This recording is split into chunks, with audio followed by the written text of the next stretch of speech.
Egypt. This is the land of Egypt.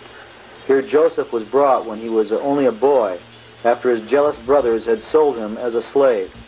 But God had watched over him and had helped him to become an important person in Egypt, next to Pharaoh himself.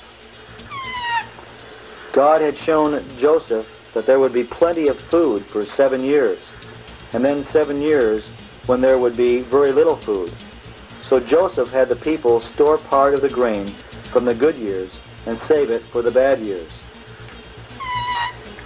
After the 7 good years were over, very little grain grew in the fields. People came to Egypt from far and near to buy the grain that Joseph had stored away. Even in the land of Canaan, where Joseph's fathers and brothers lived, there was little food.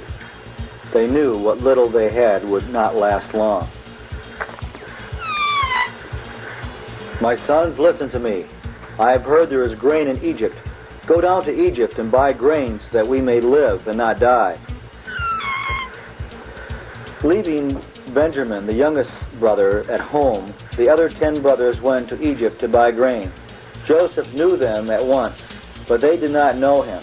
It had been many years since they had seen him, and they did not dream that he had become an important officer in Egypt. Joseph wanted to see if his brothers had changed any, so he decided to test them. He spoke harshly to them and accused them of being spies. "Oh no, my lord. We, your servants, are 12 brothers, the sons of one man in Canaan. The youngest is with our father, and one is no more," said Reuben. Joseph was happy to hear that his father and youngest brother, Benjamin, were alive and well, but he pretended not to believe his brothers, and he had them put in prison. 3 days later, the brothers were brought back to Joseph. He told them, "Go home and take grain to feed your hungry families. Then bring your youngest brother back to me so I can see if you are telling the truth. I will keep one of you here in prison to make sure you come back again." On hearing this, the brothers felt they were being punished for what they had done to Joseph. They began to talk excitedly, accusing themselves. "We certainly did wrong to our brother Joseph. That's why this trouble has come to us now," said Simeon. And Reuben said, "Didn't I tell you not to sin against the boy? But you wouldn't listen. So now we're being punished for the wrong we did to him." When Joseph heard what his brothers were saying, tears came to his eyes, and he turned away so they wouldn't see him. Now he knew that his brothers were sorry for what they had done to him years ago.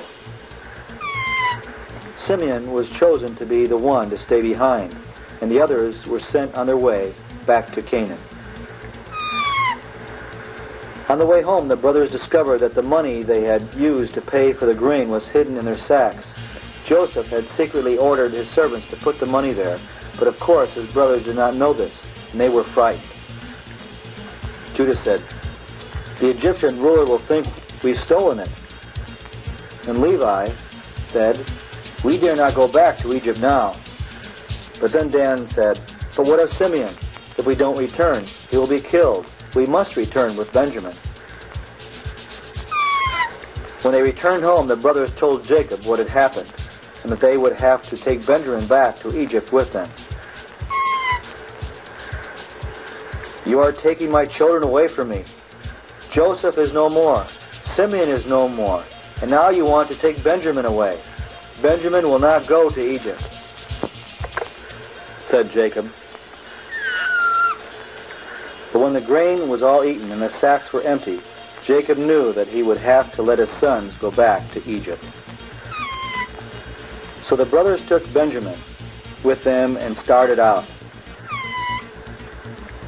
They were surprised that Joseph seemed so glad to see them again. He still did not want them to know who he was, so he spoke to them through an interpreter. "Is your father well? The old man of whom you spoke, is he still living?" And Reuben responded, "Your servant, our father, is well. He is still alive." Then, through the interpreter, Joseph spoke to Benjamin. "God be gracious to you, my son," he said kindly.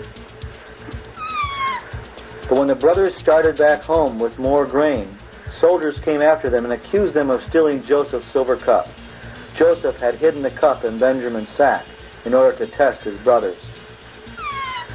The brothers were brought back to Joseph once more.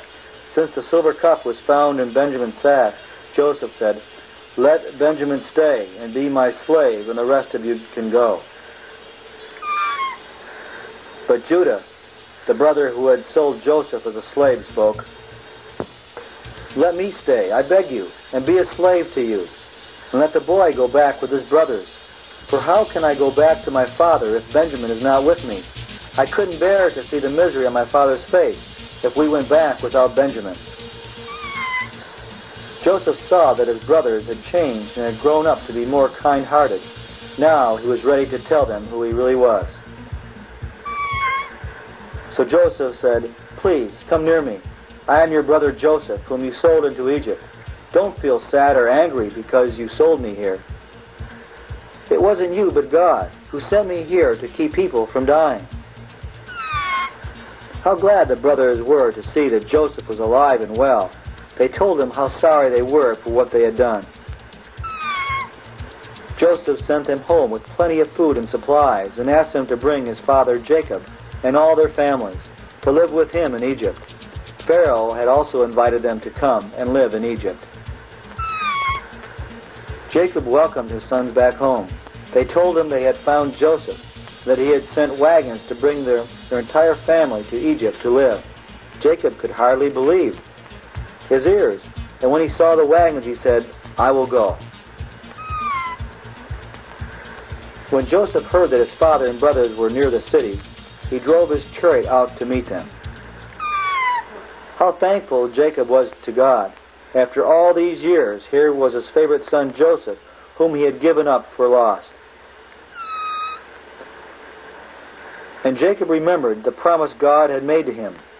"I am the Lord, the God of your father. Do not be afraid to go down to Egypt, for there I will make you a great nation."